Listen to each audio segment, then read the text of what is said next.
Attaché Das ji, waste Bengal. Radhe Radhe महाराज जी। महाराज जी, मैं ये समझना चाहती हूँ कि वो कौन सी खोज होती है जिसे पाने के लिए हर एक इंसान अपने जन्म से मृत्यु तक दौड़ता ही रहता है। सुख, शांति, प्यार, ये जो तीन शब्द कहे इन पर विचार कर लो।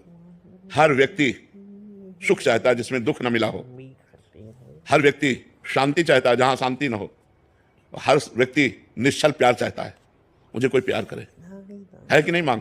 आप देखो, सबके हृदय की मांग होती है सुख, शांति और प्यार, प्रेम। और ये तीनों सिर्फ भगवान से मिलते हैं, यहां नहीं मिल सकते, यहां नहीं मिल सकते। यहां अगर हम रुपए में सुख चाहे तो चाहे जितना रुपया जमा कर लो, रुपए में सुख नहीं है। रुपया इसलिए अच्छा लगता है क्योंकि उससे सामग्री मिलती है। नहीं, ये कमरे में रुपया भर दिया जाए, आपको बंद कर दिया जाए तो आप चिल्ला के कहोगे बाहर निकाल दो, क्योंकि रुपये में सुख नहीं है, रुपये से सामग्री मिलती है। और सामग्री हमें प्यार है, उसको खाना पीना देखना सुनना, इसलिए सुख। और वो प्यार इंद्रियों को है, और इंद्रियों के भोगों में कभी शांति, सुख और प्यार है नहीं। इसलिए सबकी खोज है एक अविनाशी सुख, एक शाश्वत शांति, और एक ऐसा प्यारा जो केवल मुझे प्यार करे, मेरे लिए प्यार करे।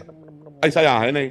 यहां अपने लिए प्यार करने वाला है, ये प्यार नहीं हुआ। प्यार की भाषा तत्सुख होती है, प्यार शब्द होता है तत्सुख, जिसमें मेरा प्यारा सुखी हो, चाहे मुझे प्राण देना पड़े, वो केवल भगवान करते हैं। तो ये तीनों बातें भगवान की खोज कर रहे हैं। सुख, शांति और प्रेम ये भगवान में है, इसलिए हर जीव उसी परमात्मा की खोज कर रहा है। हमें लगता है ये हम भोग लें तो सुखी हो जाएंगे, लेकिन उसको कोई भोग रहा है और वो तीसरे की तरफ देख रहा है, और तीसरा जहां देख रहा है उसको भी कोई भोग रहा है, लेकिन वो भी असंतुष्ट है। इसका मतलब है भोगों में सुख नहीं है, शांति नहीं है, प्यार नहीं है। प्यार है तो परमात्मा में है, सुख है तो परमात्मा में है, शांति है तो परमात्मा में है। बट ये तत्कालिक विषय अच्छे लगते हैं महाराज जी, भगवान का बहुत अच्छा लगता है, कब मिलेंगे, या नाम जब कष्टप्रद लगता है। हाँ, यद तज्ञे अमृतोपमं परिणामे विष्णु, जो शुरू जिनका भोग तुरंत अमृत जैसा लगे उनका परिणाम विष होता है। लेकिन आप सब गृहस्थ हैं, भोग भोगे हुए हैं। कौन सा ऐसा भोग है जो आप ना भोगे हुए हैं? आप बोलिए, क्या मन बोला अब कछुनाथ न चाहिए मोरे? ऐसा कभी हुआ?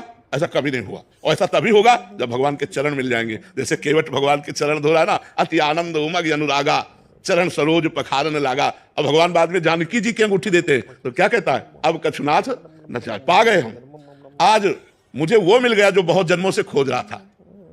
बहुत काल में कीन मंजूरी, आज दीन सब विधि भरपूरी। अब कछुनाथ न चाहिए मोरे, दीन दयाल अनुग्रह तोरे। आपकी कृपा हो गई प्रभु, आप मिल गए, मुझे कुछ नहीं चाहिए। ये तभी बात आएगी जब भगवान मिलेंगे कि मुझे कुछ नहीं चाहिए। नहीं तो चाहिए, ये चाहिए, वो चाहिए, और चाह चाह बढ़ती ही चली जा रही है।